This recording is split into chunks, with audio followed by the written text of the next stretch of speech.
Hello everyone. Today, I'm going to show you how the integration between rental and fixed assets works. As part 1 today we're gonna talk about depreciation equipment while on rent. This integration creates a fixed asset when a rental shipment is confirmed and disposes of the asset when the rented item is returned.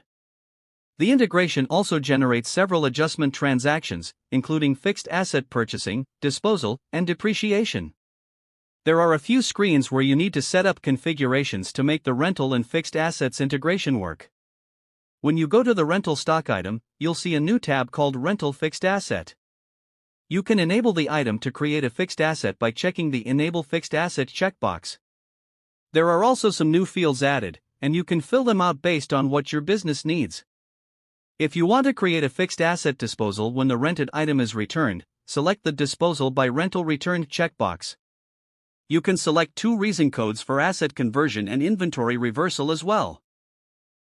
Then, if you go into the item class, you'll see a new tab has been added called Rental Fixed Asset. Here, you can also configure the same settings that I showed you in the rental stock item screen. Now, the next thing to do is create a rental order. Click the plus button to create a new rental order. Add the customer and fill in the rental info as needed. Here, I will set the rental period for this item to 25 days, with the rental end date on October 11th.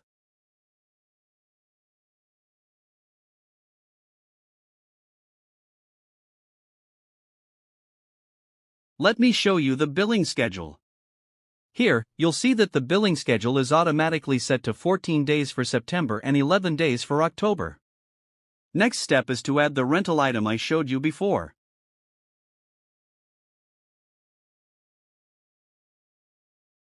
Let me click this Add Rental Items button to add the rental item. Now you need to select the item and click Add and Close button. Next, the rental item is added with a quantity of 1. The rental rate comes from the item, and I'll leave it the same.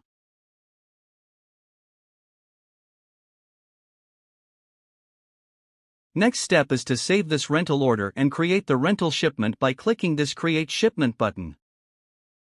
In this pop-up window, you can confirm the shipment date and click OK button to create the shipment.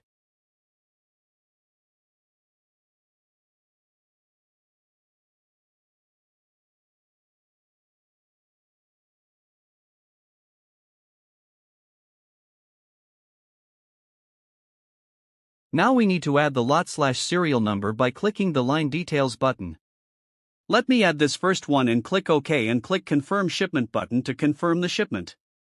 If you click the Line Details button and look inside, you'll see that Asset ID 25 was created for the fixed asset after confirming the shipment.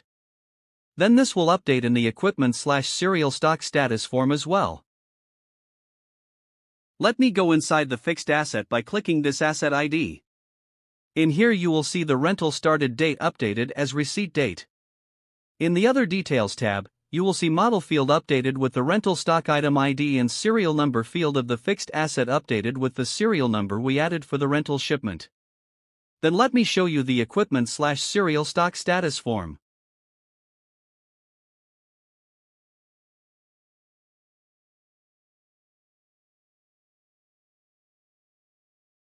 Let me search with the serial number we shipped from the rental order.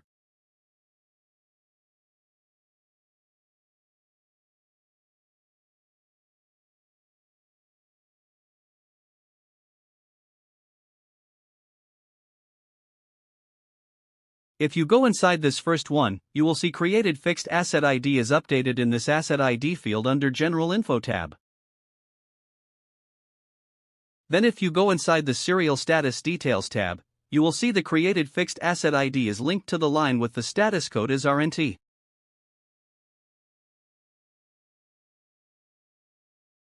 In the Rentals Depreciation tab, you will see records from previous rental orders. After you complete the rental return for this order, a new line will be added to this tab.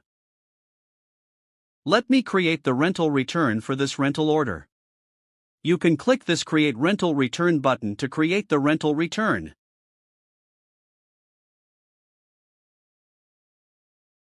Let me add the rental ending date as the return date and save this rental return.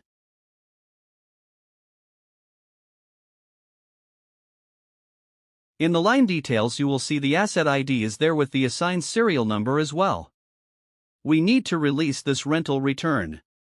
Let's go inside the fixed asset again after releasing the rental return. You will see the disposal date is updated with the rental return date. Then in the Depreciation tab we can see the amounts are updated for the months. As I mentioned earlier, you can see fixed asset purchasing, depreciation and disposal related transactions can be seen inside the Transactions tab. Let me show you the depreciation adjustment document created.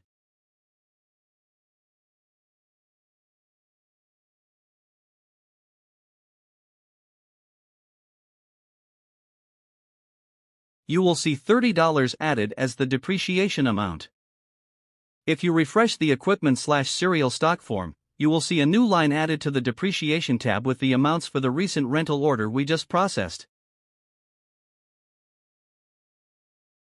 Let me refresh this again and then you will see the added fixed asset ID is removed from the asset ID field for this rental item and serial number.